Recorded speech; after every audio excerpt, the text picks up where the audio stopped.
Welcome. This short tutorial will be showing you how to clear ignored from added me list on Snapchat. Alright, if you found this video helpful, please leave a like and subscribe to the channel for more such tutorials. So first up, open up Snapchat. Now once it loads, you'll be landed to the camera section. Okay, what you'll do is just go ahead and go to the top and tap on the person icon with a plus sign in it. Tap on it.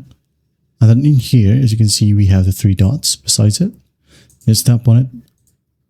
And then once done, you'll be able to see a ton of options in here. But just basically tap on friend request I've ignored. Okay, tap on it. And in here, you'll be able to see a list of people that you ignored from added me. Okay, or basically you've ignored their friend request. So what you'll do, if you ever spot one, just tap and hold. Again, tap and hold on its name. And then once done, there will be an option at the very bottom that says block. Okay, the only option is to block them. There's no other way if you want to clear this out. Okay, tap and hold, block. Another one, tap and hold and block.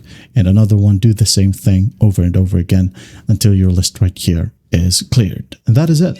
Well, I hope this video helps, and I'll see you in the next one.